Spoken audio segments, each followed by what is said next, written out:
¿Qué tal? Soy el doctor Jorge Monasterio y en esta ocasión quiero hablar sobre la anatomía y la fisiología.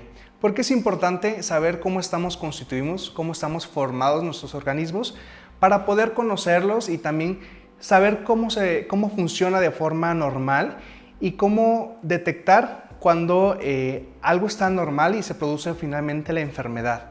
Entonces, primero quiero recordar que nosotros estamos formados por partículas muy pequeñas, desde el nivel subatómico, atómico, nivel molecular, que es el conjunto de átomos, nos forman una molécula. Y finalmente este conjunto de moléculas nos van a formar alguna proteína, alguna sustancia en especial, que finalmente al constituirse como un todo nos va a formar un nivel celular, es decir, una célula con ya capacidades de funcionalidad muy distintas y muy especiales. Ya cuando nosotros juntamos diversos tipos de células, vamos a formar un tejido. Por ejemplo, el tejido óseo está formado por células que llamamos osteocitos. Entonces, la función del tejido óseo va a ser formar una barrera, algo duro que esté protegiendo nuestros órganos internos y que también nos ayuden al movimiento. Entonces, al formar un tejido, se va a formar un conjunto de células que estos tejidos, al tomar una forma como tal, van a formar algún órgano. Por ejemplo, el cráneo, pues ya podemos hablar que es un órgano porque es un conjunto de varios tejidos óseos. Y si estos huesos los juntamos con nuestro sistema muscular, es decir, con los músculos, ya van a tener una función esencial que es la locomoción, el movimiento. Y ya este conjunto de aparatos y sistemas nos van a dar como resultado pues un organismo vivo como lo somos nosotros. Entonces quiero hablar sobre estos diversos aparatos y sistemas. Podemos hablar sobre el aparato tegumentario, que es por ejemplo la piel, que es el órgano más grande de nuestro cuerpo y tiene diversas funciones. Por ejemplo, la excreción del sudor, el proteger a nuestros órganos internos, formar una barrera protectora para librarnos de diversos patógenos como las bacterias, los parásitos. ¿Sí? También en la piel la vitamina D es sintetizada y es por lo tanto aprovechada en nuestro cuerpo. Muchas funciones. También se encuentra el aparato cardiovascular, el aparato digestivo, el aparato nervioso, muscular, musculoesquelético y el aparato respiratorio también. Quiero hablar primero del aparato cardiovascular. El aparato cardiovascular, su nombre lo dice, corazón y vasos. Entonces, el corazón, que es una bomba que va a bombear la sangre para que esta sangre, por medio de estos vasos sanguíneos, llegue a todo nuestro organismo. Entonces, el corazón va a estar formada por 4 cavidades principales, que son las 2 aurículas y los 2 ventrículos. Aquí lo que va a pasar es que por medio del sistema porta va a llegar la sangre a una cavidad del corazón y el corazón la va a bombear a los pulmones. Entonces la sangre que va a venir desoxigenada, al llegar a los pulmones se va a oxigenar y va a regresar nuevamente al corazón, al lado derecho, al lado izquierdo del corazón, y va a bombear nuevamente esta sangre. Esta sangre ya oxigenada va a bombear y a través de la aorta y otras arterias va a llegar a cada uno de nuestros órganos.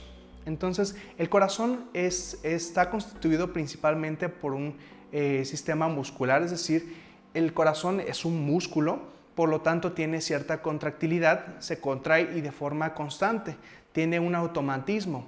Nosotros no controlamos con nuestra mente que el corazón se mantiene latiendo, sin embargo nuestro sistema nervioso autónomo controla que nuestro corazón se siga contrayendo y siga bombeando esta sangre de forma constante. Por lo tanto, también tiene un sistema de conducción nerviosa. Al momento de que se altere esa conducción nerviosa, se pueden generar diversas arritmias, problemas a nivel cardíaco.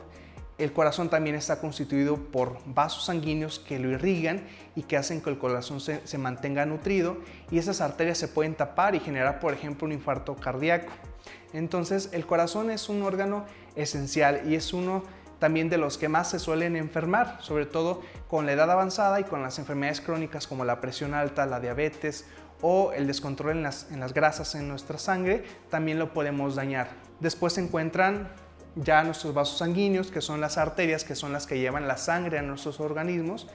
Esto va a estar dado por la fuerza del corazón, se va a mantener ese flujo constante en las arterias por medio de este bombeo, y después de que llegue a los tejidos y la sangre que va rica en azúcar, en oxígeno, y ella nutrido ya los tejidos, va a regresar por un sistema venoso, por las venas.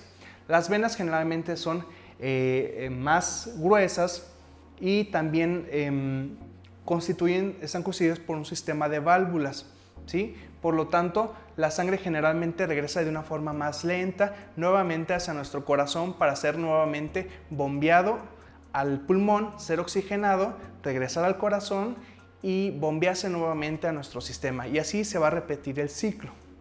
Entonces, arterias son las que llevan la fuerza de la sangre a nuestros tejidos y les encontramos en todo nuestro organismo. Por ejemplo, aquí está mencionada la arteria radial, que es la que sentimos cuando tenemos pulso, sentimos como hay un bombeo. Eso significa que el corazón está bombeando sangre y nos encontramos vivos. Obviamente, cuando un paciente pierde la conciencia y no encontramos pulso, es porque hay un paro cardiorrespiratorio y es cuando generalmente iniciamos maniobras de reanimación cardiopulmonar. Entonces, las arterias las vamos a encontrar en todo nuestro organismo, también a nivel de la arteria carótida podemos sentir nuestro pulso, y las venas que generalmente las vamos a ver más superficiales, las podemos ver en nuestros brazos, en nuestras piernas. Cuando estas venas se cansan, hay enfermedad, por ejemplo, no hay movilidad, los pacientes que no se mueven, los pacientes que tienen obesidad, generalmente estas venas se empiezan a dañar y empiezan a ensancharse y se generan las varices y otro tipo de enfermedades, insuficiencia venosa. Entonces es importante este sistema cardiovascular, sin embargo no es el único importante, todos son importantes. Uno de ellos es también el sistema nervioso, que podemos catalogarlo como el sistema nervioso central y el sistema nervioso periférico. El central es el que está constituido por el cerebro y la médula espinal. Entonces, el cerebro va a ser un órgano esencial. En este órgano vamos a encontrar un cúmulo de neuronas, que son las células nerviosas. Estas células van a estar constituidas por los axones, que son unas terminaciones de las neuronas que van a comunicarse con otro tipo de neuronas y establecer una conexión o sinapsis. Este tipo de conexiones van a permitir el almacenamiento de diversa información, por ejemplo, nuestros recuerdos, y va a permitir también generar ciertas acciones, por ejemplo, el movimiento, la sensibilidad, la forma en cómo nos comportamos. Todo va a estar dado por estas neuronas que se encuentran a nivel de nuestro sistema nervioso central, a nivel de nuestro cerebro. El cerebro va a recopilar esta información y nos va a dar la capacidad de pensar, de tener conciencia, de tener movimientos, de tener recuerdos. Otras partes del cerebro van a estar encargadas de, por ejemplo, de la visión. También encontramos otras estructuras como el puente y el bulbo, donde vamos a encontrar el sistema nervioso autónomo, que va a permitir que nos mantengamos respirando, que nuestro corazón se mantenga latiendo y finalmente dar la información por medio de la médula espinal y así poder repartir la información a cada uno de los órganos de nuestro cuerpo. Entonces, el sistema nervioso central va a ser principalmente el cerebro y la médula espinal. Este cerebro va a estar bien guardado por el cráneo, que es un hueso duro, rígido, que va a estar protegiendo nuestro cerebro de diversas lesiones. También la médula espinal va a estar protegida por medio de nuestras vértebras, que finalmente van a proteger y dar estructura a nuestro sistema nervioso central, y que también nos van a dar el equilibrio y para mantenernos en movimiento y proteger estos órganos tan vitales. De la médula espinal van a salir diversos nervios que ya conocemos como el sistema nervioso periférico. Estos nervios van a ir a cada uno de los órganos, por ejemplo nuestros músculos, y van a generar tanto vías sensitivas como vías motoras. Es decir, cuando nosotros sentimos y nos estamos lastimando o nos cortamos, por medio de una vía sensitiva, es decir, el nervio va a recoger la información de que estoy sintiendo dolor, y este nervio, por medio de las neuronas, va a viajar esta información a mi médula espinal y va a subir a mi cerebro. Entonces el cerebro va a reconocer como algo nocivo, algo dañino, y va a mandar por la vía motora, es decir, por medio de los músculos, va a mandar un señalamiento a mis músculos para que yo retire mi mano de donde estoy sintiendo la amenaza, donde estoy sintiendo el dolor. Obviamente estos son mecanismos de defensa primitivos que hemos desarrollado y que tenemos desde siempre para poder protegernos del dolor, del frío. Entonces aquí en nuestro cerebro se va a estar generando todos estos intercambios de información para que nosotros pues, nos mantengamos en movimiento, nos mantengamos con un pensamiento, nos mantengamos con memoria, con actividad mental, que podamos calcular, y todo esto va a ser gracias a estas neuronas que vamos a encontrar desde la punta de mi dedo hasta la coronilla de mi cabeza en el cerebro. Entonces los nervios van a ser importantes para mandar todo este tipo de información. Por ejemplo, los pacientes diabéticos tienen alteraciones en los nervios porque sus nervios se encuentran dañados, los nervios periféricos. ¿Por qué? Por las concentraciones muy altas de glucosa. Entonces, por ejemplo, a veces los pacientes diabéticos que tienen muchos años de diabéticos pueden cortarse, pueden inclusive ir caminando y que un clavo se les entierre en el pie y no sentirlo. ¿Por qué? Porque no tienen ya, esos nervios no están sanos, entonces no perciben esta sensación de quitar el pie y poderse proteger. Entonces es por eso que también pueden presentar como calambres o sensación de hormigueo, porque los nervios están dañados. Y finalmente, si los nervios están dañados, pues nuestro sistema en general, nuestro organismo no va a estar funcionando de forma correcta. Inclusive los pacientes diabéticos que tienen muchos años de diabetes tienen alteraciones en la movilidad del intestino, porque el intestino tiene gran cantidad de nervios y de neuronas que ayudan a mantenerse en movilidad. Entonces los pacientes que son diabéticos a veces tienen diarrea o constipación porque finalmente no está moviendo adecuadamente su intestino por esa alteración en los nervios. Entonces por eso es importante conocer un poco de la anatomía de nuestro sistema nervioso, tanto central como periférico. Hablando acerca de las glándulas y el sistema endocrino, primero tenemos que definir qué es una glándula. La glándula va a ser una estructura en nuestro cuerpo que va a producir alguna sustancia. Entonces la sustancia la va a producir para secretarla ahí cerquita de donde se está formando, o para que estas sustancias se vayan a la sangre y estas sustancias viajen a través de la sangre y lleguen a otro sitio. Estas sustancias les llamamos hormonas, ¿sí?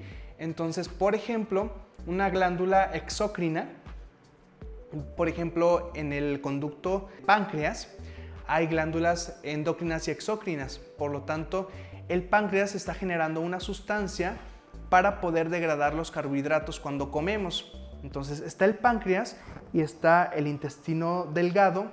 Entonces cuando nosotros comemos, esta sustancia es generada en el páncreas y se secreta en el intestino para poder degradar los carbohidratos y que sean posteriormente absorbidos.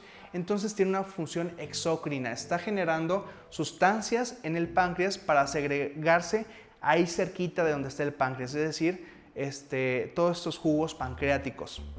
Pero también, por ejemplo, el páncreas tiene una función endocrina, también genera sustancias que no libera en el intestino, sino que libera a la sangre. Una de estas sustancias es la insulina.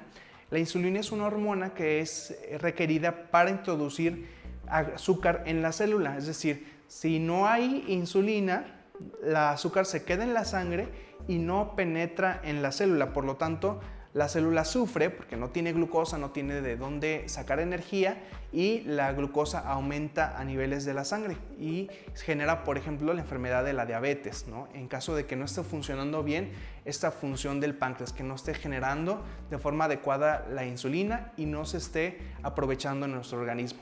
Entonces, estas son las glándulas de forma general. Entonces, estas glándulas forman estas hormonas que dan señalamientos y tienen funciones diferentes en nuestro organismo. Por ejemplo, encontramos la glándula de la hipófisis, que se encuentra aquí adentro de nuestra cabeza y se encuentra muy relacionada con el hipotálamo, que se encuentra a nivel del cerebro.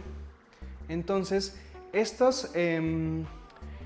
Esta glándula va a estar irrigada, es decir, va a tener muchos vasos sanguíneos porque sus funciones principales son endocrinas, es decir, se generan sustancias que van a viajar a través de la sangre a todo nuestro organismo y va a tener diversas funciones. Por ejemplo, la hipófisis genera una sustancia como la hormona del crecimiento. Entonces, aquellos que tienen alteraciones en la hipófisis tienen alteraciones en la hormona del crecimiento y por lo tanto los órganos no alcanzan el crecimiento adecuado. Por ejemplo, los pacientes que tienen que son de talla pequeña o que tienen problemas del crecimiento es porque pueden tener alguna alteración a nivel de la hipófisis. También la hipófisis manda señales a la glándula de la tiroides para generar la hormona tiroidea. Entonces, a veces quienes tienen problemas de la tiroides, en realidad el problema a veces se encuentra en la hipófisis y entonces es un ciclo. Si uno está enfermo, la tiroides también va a estar enferma y nuestro cuerpo va a estar enfermo. Entonces, así funcionan las glándulas, empiezan a producir señales, hormonas para mantener a nuestro cuerpo en funcionamiento. Aquí está la otra imagen del páncreas, como les había comentado, que genera algunas sustancias que se secretan en el duodeno, en la primera porción del intestino, y también otras que van a la sangre como la insulina. Encontramos diversas glándulas que forman el sistema endocrino de nuestro organismo, como la glándula pineal, el hipotálamo, la hipófisis, la tiroides y paratiroides, las glándulas suprarrenales que se encuentran arriba de nuestros riñones, también el páncreas y, hablando del sistema reproductor, los ovarios en el caso de la mujer y los testículos en el caso del hombre, que van a generar, en su caso, estrógenos y testosterona, que van a mantener nuestros caracteres sexuales secundarios. Ahora, hablando sobre el aparato urinario, hay que recordar que está formado principalmente por los riñones. Después, en los riñones va a ser una función muy importante porque el riñón va a ser el filtro de nuestro organismo, es decir, va a eliminar el exceso de agua, el exceso de algunas sustancias y va a absorber algunas que sí quiere aprovechar nuestro organismo. Entonces, ahí se va a estar generando la orina por medio de un ultrafiltrado. La orina va a bajar por los ureteros, que van a pasar por abajo de los riñones y finalmente van a llegar a la vejiga, que va a ser una bolsa que va a reservar nuestra orina y cuando ya esté distendida se empieza a aumentar su volumen porque ya un contenido grande de orina, empieza ya la sensación de orinar y empezamos a orinar. Entonces está la vejiga y finalmente está la uretra que va a dar hasta el meato urinario y finalmente va a permitir la salida de la orina. Van a haber algunas variaciones en cuanto al sistema urinario a nivel del hombre y de la mujer. En el riñón vamos a encontrar una estructura que se llama glomérulo. Entonces, en el glomérulo va a ser una bola de capilares sanguíneos y una cápsula que va a permitir que se filtre toda esa sangre que pasa por los capilares y finalmente se va a estar, por medio de unos túbulos, se va a estar filtrando esa orina y se va a formar esta orina gracias al exceso de agua en nuestro cuerpo, exceso de algunos solutos, algunas sustancias que queremos excretar y se va a formar por lo tanto la orina. Recordemos, esta parte de los riñones están formados por muchos vasos sanguíneos, entonces si hay una enfermedad que afecte los vasos sanguíneos se van a afectar la función de los riñones y no se van a excretar de forma correcta los tóxicos que debe de filtrar y que debe de excretar el riñón.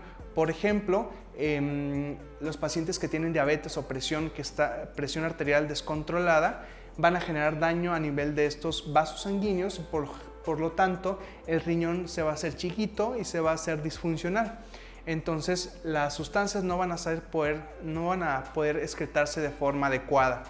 Entonces esos pacientes pueden en algún momento requerir de diálisis para poder eliminar este exceso de sustancias y exceso de agua. En el caso de la mujer, cuando la orina llega a la vejiga, después es excretada por una uretra que generalmente es más corta que en el caso de los hombres. Es por eso que en las mujeres es más frecuente la aparición de enfermedades como las infecciones de vías urinarias porque la uretra está pequeña. En el caso del hombre, como se encuentra también en el aparato reproductor, en este caso esta porción que es el pene, se encuentra más larga la uretra y es menos frecuente la aparición de infecciones urinarias. pero también la función del paso de la orina puede alterarse, ya que también se encuentra la próstata por debajo de la vejiga, y la próstata va a generar ciertas sustancias que tienen una función reproductiva, ¿sí? Entonces, cuando la próstata se encuentra crecida, no crece solamente para afuera, sino para adentro. Entonces, a veces es más o menos frecuente que hombres, sobre todo después de los 50 años, generen enfermedades como la hiperplasia prostática, es decir, un crecimiento prostático, y por lo tanto hay una disminución en el chorro de la orina y puede haber problemas para orinar, pueden requerir inclusive alguna colocación de una sonda. Entonces, por eso es importante identificar estos síntomas para ir con el médico de forma inmediata. Cuando el chorro de la orina está disminuido, cuando se empieza a orinar como con pausas y hay sensación de que se queda todavía con ganas de orinar y sin poder realizarlo. Entonces, por eso es importante conocer un poquito de la anatomía para reconocer estos problemas que se pueden presentar y que son más o menos frecuentes en nuestra comunidad. Ahora, hablando del aparato digestivo, todo va a empezar en la boca. En la boca, pues vamos a encontrar nuestros dientes, que van a encargarse de masticar los alimentos y degradarlos a una partícula más pequeña para poderse digerir. Entonces, cuando nosotros masticamos, se apoya de la masticación que hacen los dientes y las muelas, y las glándulas salivales secretan saliva que va a ayudar a formar este bolo que finalmente pasa por el esófago por medio de unos movimientos musculares, y el esófago va a conectar la boca del estómago. El estómago va a ser un reservorio donde va a caer el alimento, se va a mezclar con unos ácidos gástricos que va a producir nuestro estómago. Entonces ahí va a empezar a generarse la degradación de los alimentos para volverse en partículas mucho más pequeñas y que sí se pueden digerir, es decir, que pueden pasar a la sangre. Después del estómago va a pasar al intestino. En el intestino está el intestino delgado y después el intestino grueso. En el intestino delgado van a empezarse a agregarse otras sustancias, por ejemplo la bilis, que va a ayudar a degradar las grasas, va a agregarse los jugos pancreáticos que van a ayudar a degradar los carbohidratos. Entonces todo eso va a ayudar a que en las siguientes porciones del intestino, cuando ya los alimentos se encuentren en partículas muy chiquitas, puedan ser absorbidos por la mucosa intestinal, es decir, se empiece a absorber los nutrientes y por medio de la circulación, por medio de la sangre, vaya al hígado y después a todo nuestro organismo todos esos nutrientes. Y obviamente lo que no se aprovecha, que es agua, fibra, algunas otras sustancias, se van compactando a nivel del intestino grueso, y ahí van a formarse finalmente las heces fecales. Entonces está el aparato digestivo alto, que es desde la boca hasta el duodeno, que es la primera parte del intestino, y el bajo, que va a formarse desde esa parte del intestino hasta el colon y finalmente hasta el recto. Hay diversas enfermedades que se pueden presentar a estos niveles, sobre todo aquellas que están relacionadas con hemorragia. Por ejemplo, los pacientes que tienen problemas hepáticos, ya sea por cirrosis hepática o algún otro problema hepático, generan a veces varices en el esófago que pueden sangrar, y generalmente se manifiesta con vómito de sangre o evacuación de sangre ya digerida en forma de melena, que son evacuaciones negras y con un olor muy fétido. Entonces ahí a veces pensamos, cuando eso ocurre, que hay algún sangrado a nivel del tubo digestivo alto, ya sea a nivel del esófago o a nivel del estómago. Entonces ahí es importante porque podemos detectar una úlcera gástrica, una úlcera en el duodeno. Ahora también ahí puede haber afecciones a nivel del intestino grueso o del tubo digestivo bajo, es decir, a nivel del colon, por ejemplo, enfermedades como la colitis, divertículos, enfermedad hemorroidal, es decir, la aparición de hemorroides. Entonces también puede haber sangrados o sensación de plenitud o colitis como tal, inflamación en el colon. Entonces hay diversas enfermedades que se pueden presentar tanto en el tubo digestivo alto como bajo. En el tubo digestivo, en el intestino principalmente, pues vamos a encontrar estas paredes donde se van a encontrar unos capilares, es decir, va a estar una especie de cepillo, que es el enterocito, va a encontrarse algunas células que van a permitir el paso de los nutrientes a través de estas membranas. Finalmente va a llegar a los capilares, es decir, un cúmulo de vasos sanguíneos, para que esos nutrientes vayan a ser aprovechados hacia la vena porta, finalmente llegue al hígado y después de ahí a todo el organismo. Entonces ahí vamos a estar aprovechando los nutrientes, ahí se van a estar absorbiendo los medicamentos, se va a absorber agua. Entonces esa parte del intestino es esencial para el buen funcionamiento.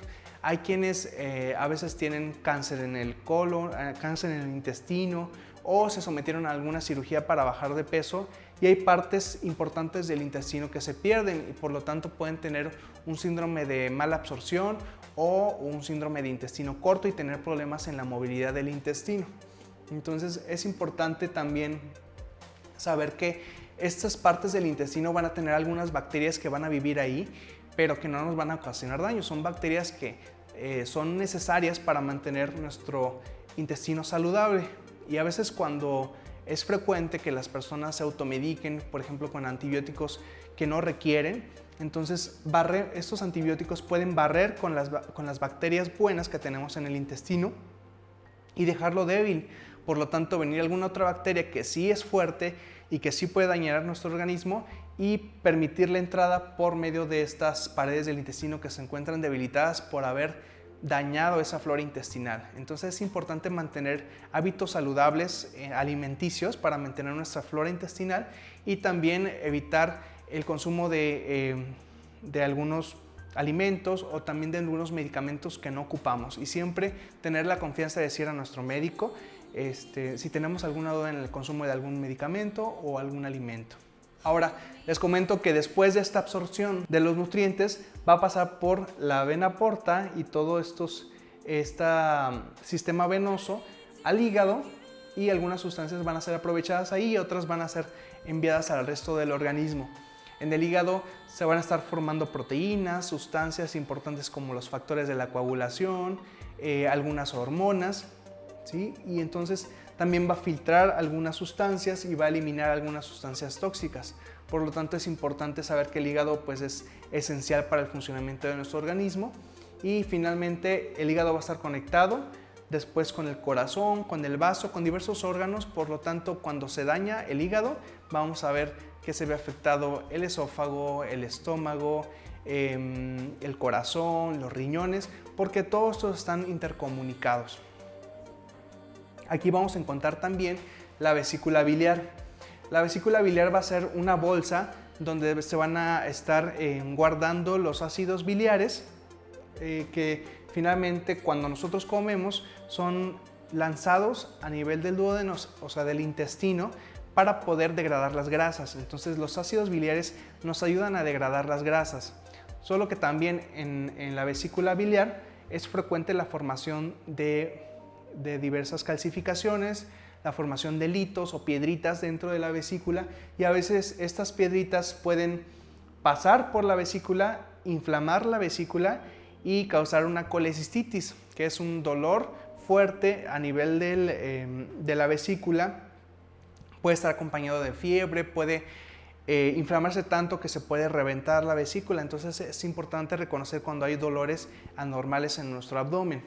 También estas piedritas pueden atorarse en el conducto, inflamar al páncreas y generar una pancreatitis. Entonces es importante pues, conocer también el funcionamiento de la vesícula para saber cuándo se encuentra enferma.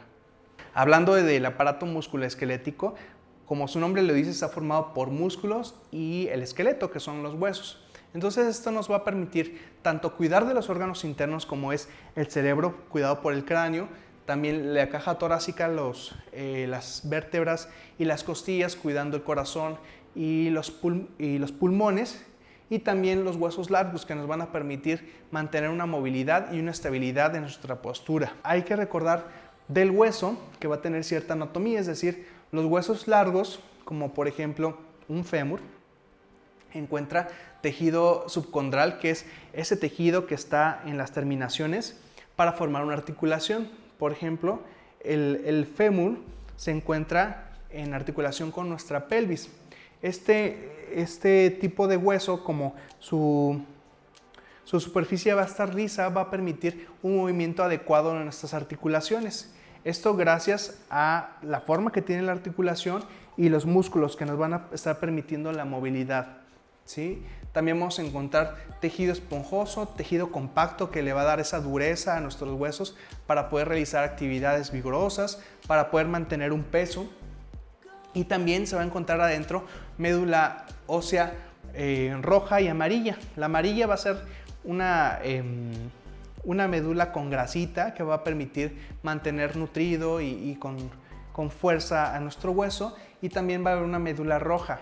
La médula ósea roja dentro de nuestros huesos largos, como en el fémur, en el esternón, en la pelvis, van a tener una función importante porque ahí vamos a encontrar células madres sanguíneas, es decir, células que van a tener la capacidad de convertirse en diversas células sanguíneas, por ejemplo, los glóbulos rojos, las plaquetas y también los glóbulos blancos, que son las células de defensa. Entonces, hay enfermedades que afectan la médula ósea y que generan enfermedades como la leucemia, ¿sí? Como el mieloma múltiple, algunas enfermedades en los huesos y en nuestro sistema sanguíneo, como las anemias, linfomas, leucemias que ya les comenté.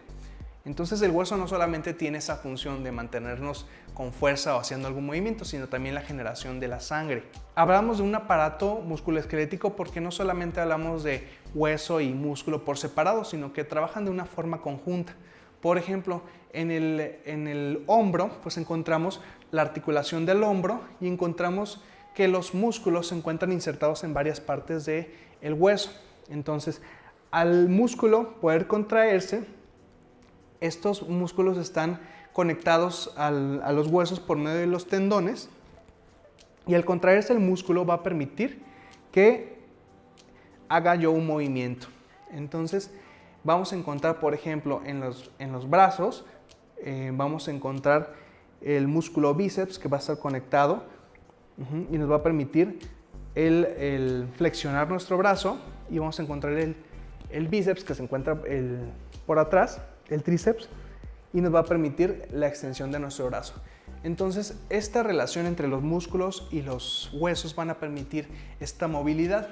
También vamos a encontrar las articulaciones, donde van a permitir que la unión de un hueso y otro hueso pueda realizar algún movimiento. Por ejemplo, en nuestra articulación del hombro encontramos los huesos de la clavícula, el omóplato y el húmero, que están relacionados entre sí por medio de una articulación. Vamos a encontrar un espacio donde vamos a encontrar tendones, una bolsita que va a permitir que se encuentre adosado nuestra articulación y se pueda mantener en movimiento y que no esté tronando a cada rato, sino que los movimientos los podamos hacer de una forma natural, ¿sí? Por los movimientos de nuestros músculos. Entonces, estas partes de nuestro cuerpo también, sobre todo con la edad o con otro tipo de enfermedades, se pueden degenerar y causar problemas de artritis o artrosis y generar problemas después en la movilidad, generar dolores crónicos. Entonces también es importante pues, mantener un estilo de vida saludable, control del peso y de la dieta para poder disminuir el riesgo de generar este tipo de problemas en las articulaciones y tener así pues, un estilo de vida saludable, ¿no? y estar sanos. Encontramos gran cantidad de huesos en nuestro cuerpo. Podemos mencionar entre ellos el hueso frontal, el hueso temporal, que en conjunto van a formar todo el cráneo. También los huesos maxilares, el esternón. De aquí se va a estar una articulación entre el esternón y las costillas para formar nuestra caja torácica. Los huesos largos como el húmero, también el radio y el cúbito, que son nuestros huesos del antebrazo, que van a estar en relación con los huesos de la muñeca y finalmente con las falanges de nuestras manos. También encontramos las vértebras, que son las que están cubriendo nuestra médula espinal y que nos dan también soporte y postura. Y finalmente la pelvis y los huesos largos en los miembros inferiores, que son el fémur, que es el hueso más largo de nuestro cuerpo, y finalmente la tibia y el peroné y los falanges de nuestros pies. Entre los músculos podemos mencionar el músculo macetero, que nos ayuda a la masticación, también los músculos pectorales, que nos ayudan a la movilización de nuestros brazos, también el bíceps, el tríceps, los flexores que nos permiten flexionar nuestro antebrazo, ¿sí? También obviamente vamos a tener músculos en en nuestros dedos, vamos a tener los músculos abdominales que nos van a permitir movernos hacia un lado y hacia otro. También vamos a encontrar los músculos del cuádriceps que nos ayuda a movilizar nuestras piernas y mantener la caminata.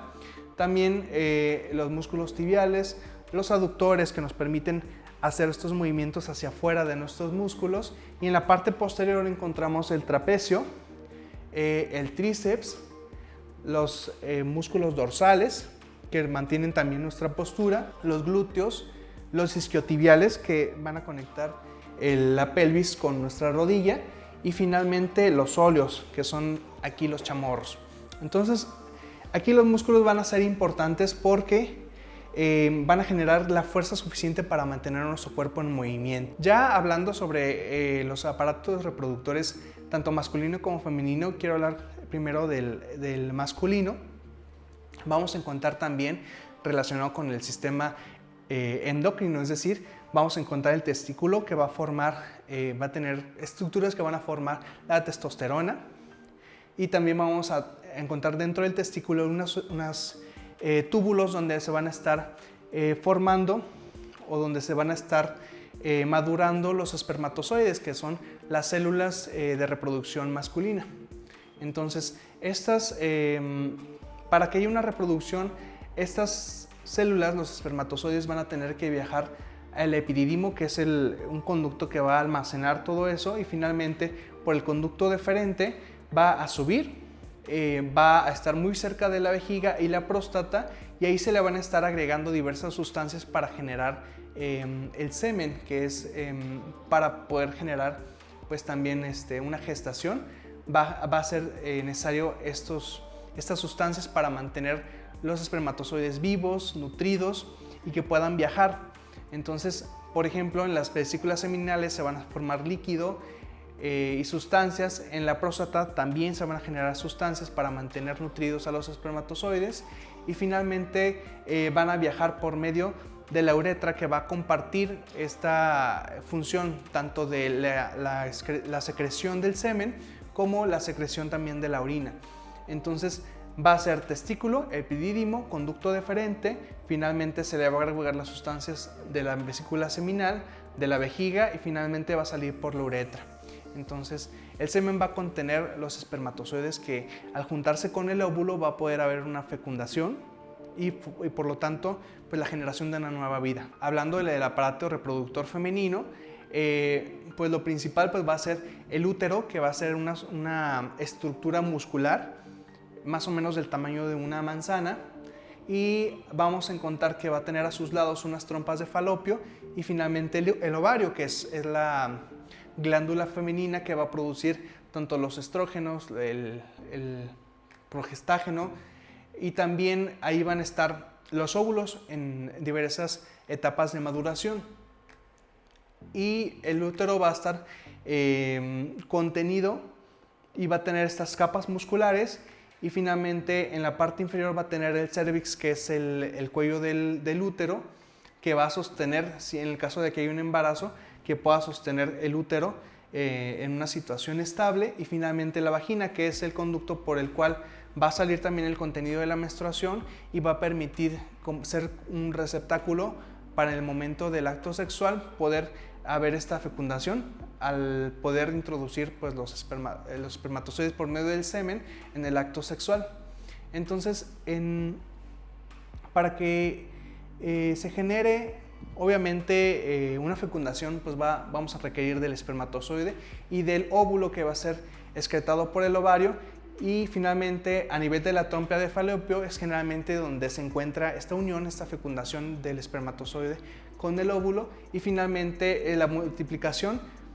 Se va a estar multiplicando estas células, y finalmente en el útero, en la capa interior del útero, que es el endometrio, se va a dosar este óvulo fecundado, y ahí va a poder crecer una nueva vida. Esos son los genitales internos, los que no podemos ver a simple vista. Y hablando de genitales externos, pues encontramos la vulva, que vamos a encontrar también el clítoris, también los labios menores y mayores, y vamos a encontrar dos orificios, que es el orificio de la uretra por donde va a salir la orina y también la apertura vaginal, donde obviamente va a estar la vagina y va a estar conectándose con el cervix y posteriormente con el útero. Entonces también van a haber ciertas glándulas que van a permitir la secreción de ciertas sustancias para mantener la humedad y para mantener bien hidratada y con las sustancias necesarias para el acto sexual estas estructuras femeninas. Ahora, hablando sobre el ciclo menstrual, pues, obviamente se refiere a un sangrado que hay cada 28 días aproximadamente en el caso de la mujer que ya tiene, generalmente empieza después de los 10 o 12 años y esto está generado por unos cambios a nivel de las hormonas, lo que va a permitir una salida del ovario para poder encontrarse con un espermatozoide en el caso de haber fecundación. Sin embargo, obviamente no hay fecundación todo el tiempo. Entonces, al momento de no haber fecundación, el endometrio que empieza a crecer en cierta parte del ciclo se empieza a desprender en forma de sangrado para permitir el paso a un nuevo ciclo menstrual que es en 28 días y esto permitir que haya una fecundación en caso de que haya una fecundación en estos días fértiles que son aproximadamente en el día 14 del ciclo menstrual. Si no hay una fecundación en ese entonces no va a haber estas sustancias que van a permitir que el endometrio siga crecido y va a estar crecido porque va a haber una nueva vida. En caso de que no haya una nueva vida, es decir, no haya una fecundación, este endometrio va a tener que disminuir su volumen por medio del sangrado para mantenerse en condiciones aptas para un nuevo mes, nuevo ciclo menstrual y otra nueva oportunidad para quedar embarazada. Entonces, obviamente no es solamente la única función del aparato sexual femenino, sino mantener también esa sustancia, las hormonas activas, ¿sí? Y para mantener los caracteres sexuales secundarios también de forma activa. Hablando del sistema inmunológico, tendríamos que hablar sobre el sistema linfático, que está constituido por el timo, los ganglios linfáticos, el vaso, la médula ósea y red de vasos linfáticos. ¿Con qué me refiero al sistema inmunológico? Pues son sustancias o estructuras especializadas que van a contener células de la inmunidad. Por ejemplo, en nuestra sangre nosotros contenemos células importantes de la inmunidad, que son las células blancas. Los linfocitos son células encargadas de reconocer agentes patógenos, es decir, bacterias, parásitos, virus que pueden atacarnos. Por lo tanto, estas células las reconocen y las empiezan a atacar. Tienen algunos sistemas de señalamiento para poder llamar a otras células para aumentar esta inflamación y poder dañar a estas células que están infectadas o a estos patógenos como las bacterias y parásitos y poder destruirlos y que no nos causen mayor daño. Entonces, a eso se refiere el sistema inmunológico. Inclusive podemos hablar de que la piel es la primera barrera inmunológica, ya que nos permite estar aislados de diversos patógenos como los que están en la tierra, los que se encuentran en el ambiente y que no penetren tan fácilmente.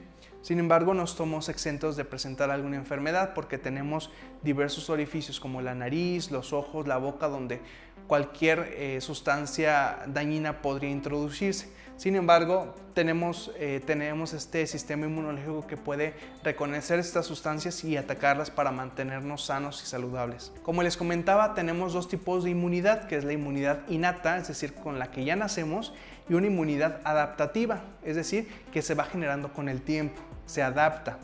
Entonces, en la inmunidad innata nosotros tenemos un microorganismo patógeno como los virus, las bacterias, los parásitos. Entonces tenemos diversas barreras. Como les comentaba, la piel es una de ellas, es una barrera epitelial que no permite el paso tan fácil de estas sustancias o microorganismos patógenos. Entonces hay otras células como los fagocitos que van a empezar a reconocer estas sustancias y les van a dañar. Esto es un sistema que ya tenemos, es un sistema innato.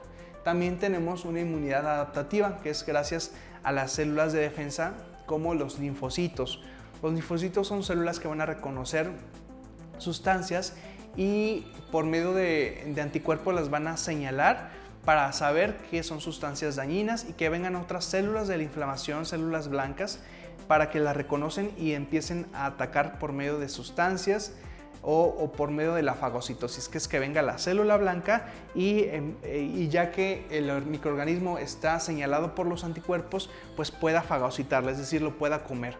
Hay algunos videos donde vemos algunas bacterias que están corriendo en en un vaso sanguíneo, y viene la célula blanca y empieza a reconocerla y a buscarla para poderla fagocitar, es decir, comérsela y poder eliminar por completo ese microorganismo patógeno. Entonces, esa es una inmunidad adaptativa porque se va adaptando. Cuando nosotros tenemos alguna enfermedad que nunca habíamos tenido, es decir, por ejemplo, el virus de la varicela, ¿sí? Ahí me da varicela y en esa ocasión pues no me dieron la vacuna y por lo tanto generé mucha inflamación, pero aquí nuestro cuerpo es muy inteligente y genera una inmunidad adaptativa, es decir, la próxima vez que yo tenga en contacto con el virus de la varicela ya lo va a reconocer más fácil y va a poder atacar el virus de una forma mucho más rápida. Obviamente, si estamos vacunados, aquí la vacuna va a ser importante porque va a estimular nuestra inmunidad adaptativa, es decir, va a estimular la formación de anticuerpos para que la próxima vez que uno esté realmente en contacto con un organismo dañino, lo pueda reconocer de una forma mucho más rápida y lo pueda atacar y destruir de una forma mucho más rápida. Por ejemplo, actualmente las vacunas que se están desarrollando, por ejemplo en el caso del COVID, lo que hicieron los científicos es tomar algunas partículas que están en la superficie del virus y las generaron de forma artificial en un laboratorio. Entonces, lo que nos inyectan para vacunarnos, nos inyectan algunas partículas semejantes a las del virus, por lo tanto, nuestro cuerpo empieza a producir cierta inmunidad a estas sustancias. Entonces, cuando nosotros ya tengamos el virus como tal, lo hayamos adquirido, esta inmunidad, nuestros linfocitos ya van a estar preparados porque van a reconocer mucho más fácil que entró algo que no es de nuestro cuerpo, algo que es patógeno y que nos puede dañar. Entonces, toda esta inflamación se va a generar mucho más rápido y va a atacar el virus mucho más rápido y nos puede prevenir una enfermedad mucho más severa. ¿Sí? Entonces, así funcionan más o menos las vacunas. Estimulando nuestros linfocitos para generar anticuerpos y señalar estos organismos patógenos para estar preparados para una enfermedad que podría ser mortal, ya nos puede dar mucho más leve porque nuestro sistema inmune va a estar preparado.